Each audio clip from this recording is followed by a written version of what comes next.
Hey, this is Ankit Kumar, and today we came here to see how to manage the biodegradable wastes. So let's go ahead. जो सूखा कूड़ा है वो तो हम लोग एक जगह निकाल लेते हैं। जो बाकी जो किचन में हम लोग सब्जियां, जैसे हम लोग सब्जी काटते हैं उसके छिलक निकलते हैं, गोभी के डंठल निकल जाते हैं, वो सब हम लोग अपना ड्राई वेस्ट में डाल सकते हैं और उसको फेंकते हुए भी बहुत बुरा लगता है क्योंकि खाने की चीज़ें हैं। तो उसका ही पता लगा कि हम लोग घर में ही उसकी बहुत अच्छी कंपोस्ट तैयार कर सकते हैं, जो कि आपके गार्डन में भी यूज़ हो जाती है और आपके गार्डन के लिए बहुत ही अच्छी है। वेस्टोरियो ने बहुत ही अच्छा बताया कि आप उसको कैसे कंपोस्ट में कन्वर्ट कर सकते हैं।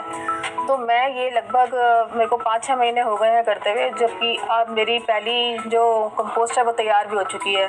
तो ये प्रोसेस मैं आपको आज सिखाने जा रही हूँ।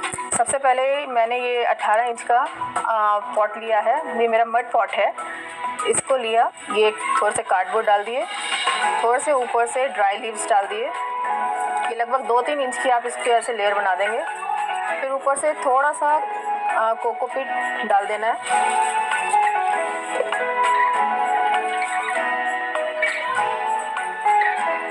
इसके ऊपर जो लेयर बन जाएगी, इसके ऊपर आपने जितना भी आपका सब्जी का, फ्रूट्स का जो भी सब बचा हुआ है, इसको बस ध्यान रखना है कि इसको आपने छोटे पार्ट्स में कट करके डालना है। बड़े पार्ट्स में डालोगे तो वो थोड़ा प्रोसेस थोड़ा लंबा हो जाता है, वो अच्छे से खाद बन नहीं पाती। तो छोटे छोटे हमने टुकड़ों में कट कर लिया है और इसको ऐसे लेयर वाइज ऐसे बिछा देंगे।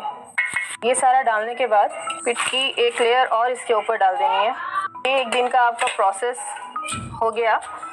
बस इसी तरीके से डेली आपका जो भी वेस्ट है, आपने ऊपर से जो सब्जी का वेस्ट है वो डाला, थोड़ा सा कोकोपीट डाला, ये डेली आपने बस इतना करना है। क्या करना है कि इसको ढककर इस तरीके से रख देना है। जो आपको कोकोपीट है वो इस तरीके से मार्केट में अवेलेबल है, इजीली आपको कहीं से भी मिल जाएगी। इसको आपने, ये ब्रिक के फॉर्म में मिल रही है, तो इसको आपने पानी में थोड़ी देर भिगो के रखना है। पानी में डाल के ये थोड़ी फूल जाती है और ये काफ़ी दिन तक आपकी यूज़ हो जाएगी। 1 वीक आपने जो आपका कूड़ा इकट्ठा हो गया है, बीच बीच में आपको थोड़ा सा इसको ऐसे इससे टॉस करना है। जब ये आपका बिन पूरा फिल हो जाए, उसको आपने 1.5 या 2 महीने के लिए लगभग इसको सेपरेट रखना है, जिसके लिए आपकी पूरी जो कंपोस्ट है अच्छे से तैयार हो जाए। उस समय के लिए आप दूसरे पॉट में अपनी दूसरी कंपोस्ट बनाने के लिए रख सकते हैं। मुझे आप लोगों को बताने में बहुत ही खुशी हो रही है और एक तरीके से अंदर से अपने आप में गर्व महसूस होता है कि हमारा जो किचन का वेस्ट है, जो हमारा खाना है, अनाज है, जिसे हम अन्नपूर्णा कहते हैं, अन्नपूर्णा कह के पूजते हैं, हमारे यहाँ भारत में पूजा जाता है, वो कम से कम हमारे डस्टबिन में सैनिटरी पैड्स और डायपर्स और सब गंदगी के साथ जाने से बच जाता है। फुल टू वेस्टोरियोस कि उन्होंने मेरे को ये सब चीज़ें सिखाई और आज मैं बहुत ही अच्छे तरीके से अपना वेस्ट मैनेज भी कर पा रही हूँ, अपनी अच्छे से कंपोस्ट भी बना पा रही हूँ। यहाँ तक कि अब मेरी कंपोस्ट अब तैयार हो जाती है, मैं अपने गार्डन में यूज़ करती हूँ और आसपास भी कई लोग मेरे से लेके जाते हैं उसको यूज़ करने के लिए। मेरे दोनों बच्चे पूरे अच्छे से जानते हैं कि कौन सा वेस्ट उनको कौन से डस्टबिन में डालना है। जो मेरा बड़ा बेटा है वो 11 साल का है, उसको पता है, वो परफेक्ट है, उसको पता है कि कौन सा वेस्ट कहाँ जाना है। ये थोड़ी कई बार कंफ्यूज ज़रूर रहती है क्योंकि छोटी है अभी, तो ये कम से कम जब भी वेस्ट डालना होता है, टॉफ़ी के रैपर, चिप्स के रैपर, आइसक्रीम के या चॉकलेट के, तो ये कम से कम आके पूछती ज़रूर है कि मम्मा इसको कौन से डस्टबिन में डालना है। तो वो जो इसके दिमाग में जो ये थिंकिंग प्रोसेस हम लोगों ने डाल दी है कि एक बार वेस्ट डालने से पहले सोचना है कि कौन से डस्टबिन में क्या डालना है।